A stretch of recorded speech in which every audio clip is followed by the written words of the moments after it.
What is happening, y'all? Cowboy here, and welcome to my Arcane build. So ultimately, this is what the Faith build ended up going towards because I wanted to work with some of the dragon spells, and those get their best damage when paired with Arcane. So of course, that also meant we were working in a lot of blood type stuff, allowing us to do absolutely disgusting amounts of damage because bleed is honestly broken in the game. You can bleed stuff and just utterly destroy its health. So anyway, let's talk about this build. This thing is brutal in PvE. PvP, I've done a couple duels with it, and it was equally brutal there, but, you know, not many people at 150 to actually show that off, similar to before. But either way, let's talk about our weapons. Now, I forgot to level up. I forgot to load up on stones before I went to New Game Plus. So this thing is only at plus 21, so it could obviously be stronger, but this is the Godskin Peeler. It is a twin blade in particular. This one's pretty easy to get. It's just late game. Show that off real fast. All you got to do is head on up north here to the windmill village. Right here, Dominula Windmill Village. Up at the top, there's going to be a guy you can fight. And I just really like the design of this thing. It is a very unique design compared to a lot of the other twin blades. And also, this one has more dex scaling outright. So only 17 strength, 22 dex, which is pretty low on the requirement front. But we are going to change it to occult. And then I like doing the Seppuku Ash of War, because that gives you an insane amount of bleed buildup. With that up, we're going to proc bleed attacks in like 2 to 3 hits. And obviously with the twin blade, that's a lot of hits going out. So this thing gets bleed going very, very quickly. As for our quick option, the Reduvia, the dagger you can get all the way at the start of the game. This thing's honestly nutty on an Arcane build. This will build up bleed in like 4, maybe 5 hits on enemies that are kind of resistant to it. Does really well. We of course have the throwing out that little blood blade.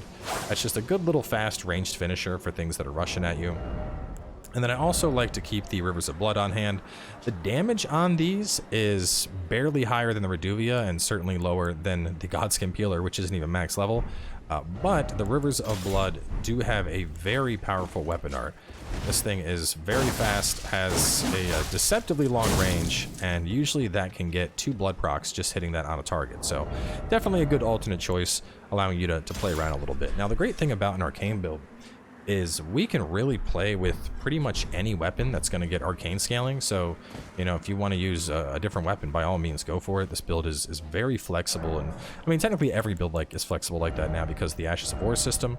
But looking at this, going for occult scaling on it, you can see we're getting much higher, much higher scaling compared to Blood. And even though the Blood has 125 buildup, we can just take the Seppuku Ash of War and then make it occult. So then we're getting our damage and we're getting our bleed. So it's a 2-for-1 deal, and it works out pretty well in our favor. Moving on from the weapons, the Dragon Communion Seal, no question about it, man. This thing is going to boost our Dragon Communion incantations. It has S scaling Arcane, 325 incant scaling. This thing is going to allow us to absolutely nuke. We do so much damage, it's disgusting. And then for our shield, I have a Man Serpent shield. It's just a nice, you know, kind of doesn't really stand out too much. It kind of goes with the armor pattern, which there's no reason for this armor in particular. I just thought the you know, the dark bone look kind of went well with a bleed build. Now this armor does have a unique effect on it where it says slowly replenishes HP when it's reduced. I haven't actually seen that happen yet. I think maybe it means when you're like close to critical. So I purely picked it for the fashion. Now over here, I would suggest the Mask of Confidence. This is going to give us a small boost to our Arcane, as you can see, 3 points. The alternative, which I used for a while, was the silver tier mask, but this is going to knock our attack power down. And interestingly enough, even though it is a huge boost to Arcane, 8 points going into Arcane, you can see that going from that to our other one, we're losing attack power because the huge Arcane boost doesn't offset the detriment that we're taking. So I would not suggest using that. If you want to go pure fashion, the Sanguine Noblehood looks pretty good, but you know, I don't know. I think this looks really good. I think this fashion is pretty solid. Moving on down though, Erdtree's Favor. This works out well here because there's nothing else we really need, so just a little bit of everything. Stamina is obviously going to be great. We're going to want fast casts. We don't have any spells that are charge. Our dragon spells, we can hold those, but I actually tested out both the Godfrey icon for the charge damage as well as the Roar Breath icon, and neither of those seem to boost my Dragon Breath. So I'm not sure what's going on there, whether it's a bug or whatever the case is. But so Radagon is going to be the only casting related thing we're doing, even though this is basically a dedicated caster. Lastly, Lord of Blood's Exaltation. This thing's nice. Basically, as soon as we proc an enemy to bleed, we get like a 20% attack boost. And stuff is constantly going to be bleeding while we're fighting with this build. So moving on into our spells. Swarm of Flies. And by the way, I would not suggest making this build until late game. A lot of the stuff we're using is very late game. Almost all of the spells we have are very late game. But Swarm of Flies is super, super good.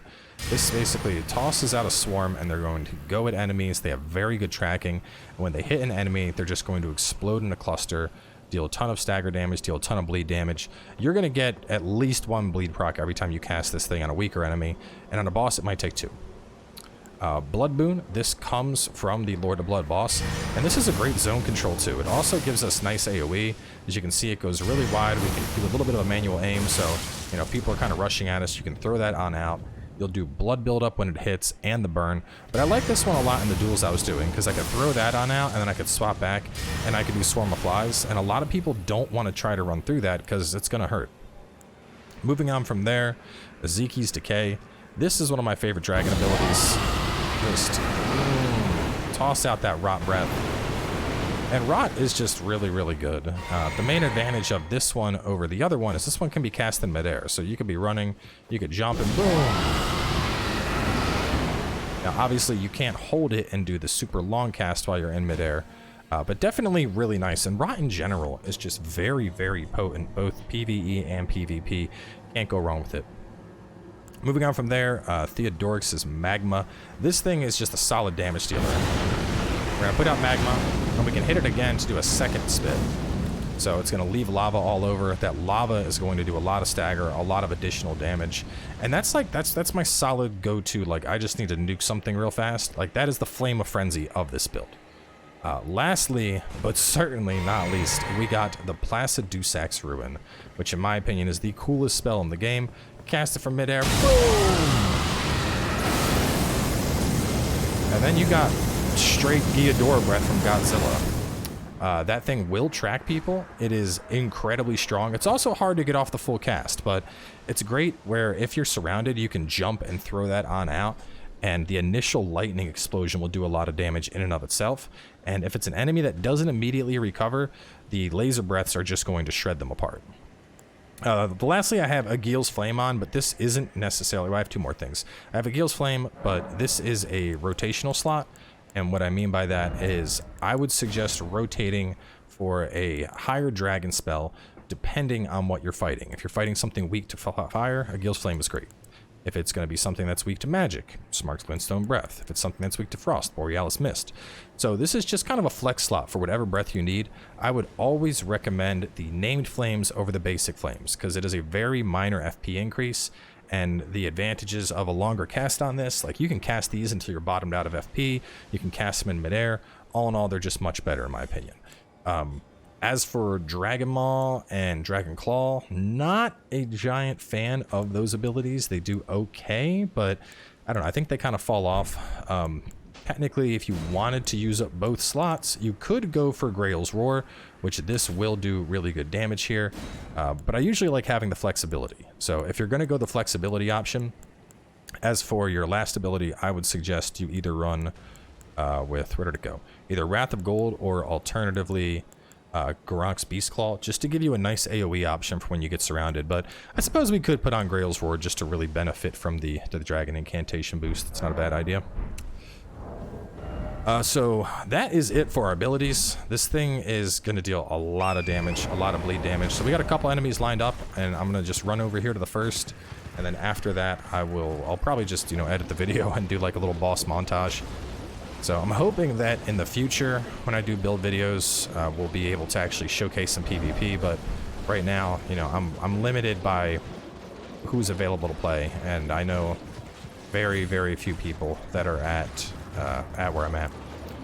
We do split things up here. We go 6 flasks and 8 cerulean, because this is going to cast a lot more. If you feel like you need more health, though, you can always switch it up.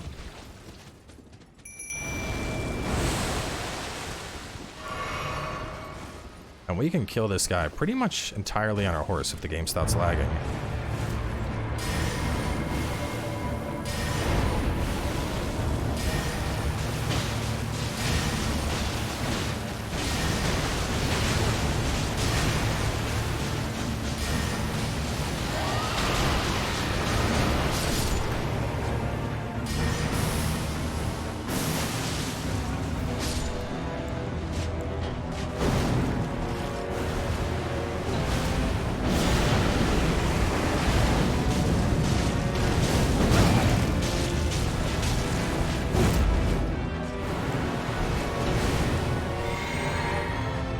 just to show a little bit of everything on this fight.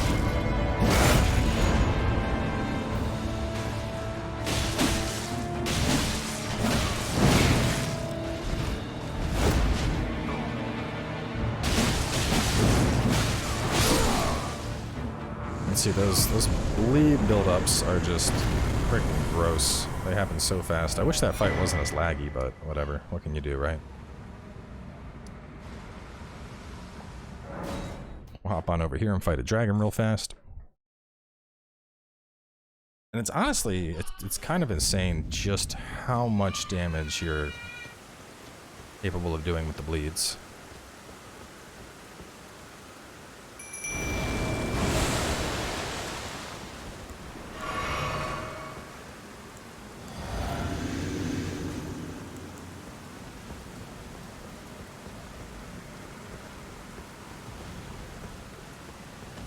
Because you could honestly do just Swarm of Flies, and that'll win almost every encounter you're in.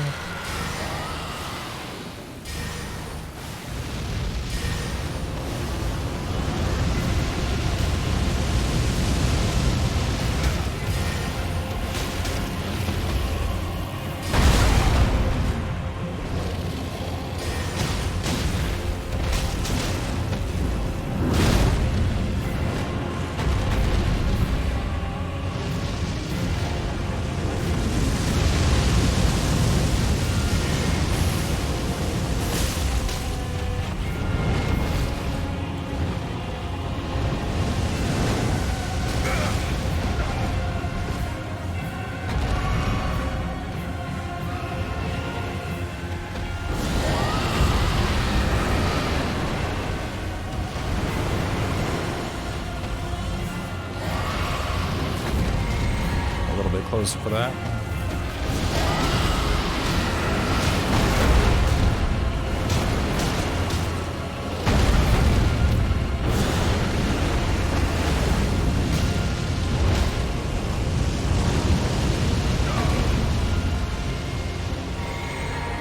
Let's see if I can get under him, do a Placidix.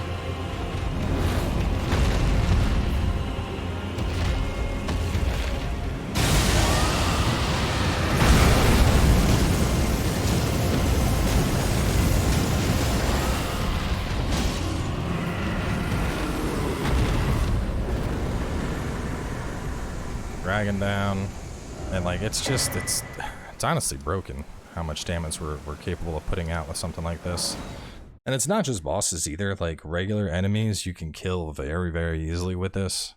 I did some PvP on stream with this build, but obviously scaling was a little bit off, so it's hard to say how effective it was.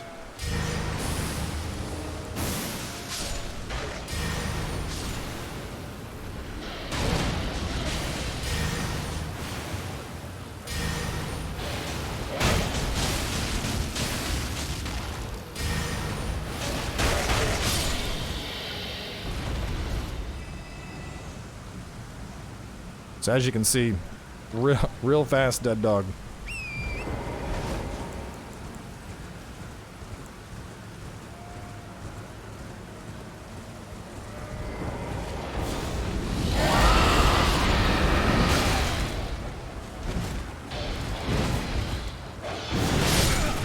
Now obviously the one downside here is you don't have poise, but that's a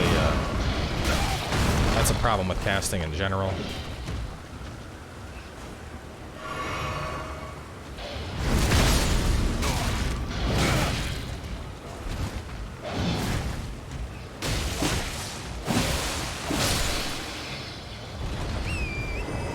Was what, three hits to proc a bleed on the giant dog?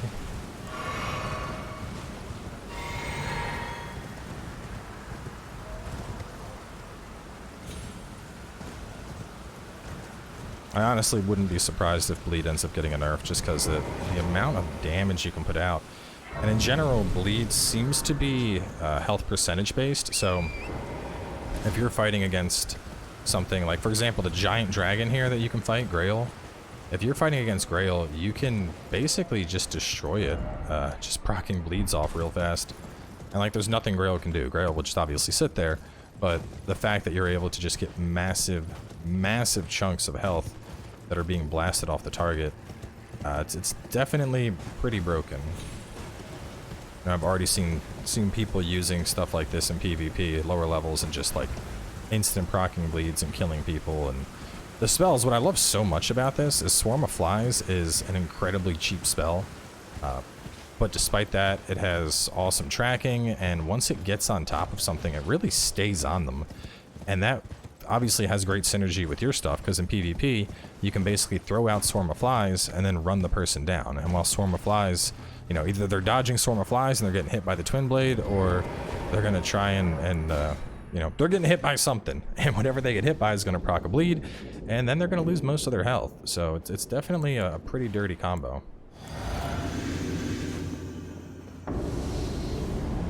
So obviously, if you are fighting something that is, you know, something you want to avoid, you can always start the fight off with the Rot Breath.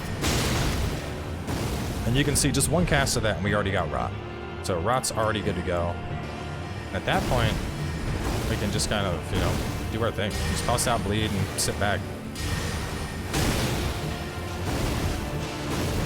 Honestly, the only downside of this build is that the game, we don't have a lot of blood spells. There's, ooh,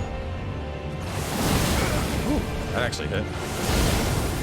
There's an enchant you can get where you, oh my god.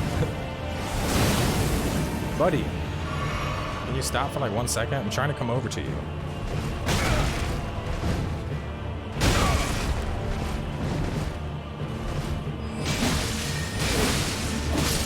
He's dead. So yeah, obviously we're a little bit glass cannony because we don't have the tankier armor that we had in the Faith build, but I mean, god, the damage is so insane. Like, y'all saw what happened to his health there at the end. And I mean, this is Caelid, so I'd say everything we're fighting here is higher tier than the stuff we were fighting in the previous build video. So obviously this works great. Anytime you can have a summon, or if you're doing co-op, like this is the build that will come in and just shred bosses. It's disgusting what it's capable of. I mean, your melee shred stuff, and this isn't even maxed, man. If this was maxed, we'd probably get what? It would probably be over 500 AR. So yeah, bleed builds are super OP. Like I said, you can use pretty much any weapon you want. So let's talk about some spells real fast. So trying to get, oh, I don't have the underground map. That sucks. That's okay. Trying to get the blood spells, you're gonna have to get over to this secret region up here, and then there's gonna be a teleporter. I believe it's right here. It's either there, yeah, it's there, or it's right here. But that's gonna send you to the Lord of Blood's place, and that's where you get Swarm of Flies, and then you get Blood Boon from his soul. Azik's Decay is out here. This is a dragon that's like right over here somewhere. Theodorix's Magma, I don't even remember where, oh no, Theodorix was Magma Worm, that's over here, right near the Cave of the Forlorn. I fight him and got that. Then Placidusax's Ruin, that is from the hidden boss fight over here in the crumbling Faru Missoula. So, like I said, very, very late game oriented build with these types of spells, but blood is absolutely broken. And even early on, I think if you had a blood weapon and a couple points into Arcane, you would already start to see some of the returns on this. This build in particular, you know, we only had to go up to 36 faith to meet the requirement for Placidusax, and then 40, we're actually 43 faith, or 42 faith, and we're getting 3 off the helm, or 43 and getting 2 off the helm, something like that. But yeah, testing with Arcane, at least, it was hard to find out what the self caps were for this, but it seems like it was right around between 40 and 50, so I figured 45 was a good stopping point. So either way, wrapping this one on up, it's going to be a while till we have another bleed video, but hopefully this will give you all an idea of the stuff I've been playing with on the late game streams. So thanks for tuning in, and I'll catch you next time.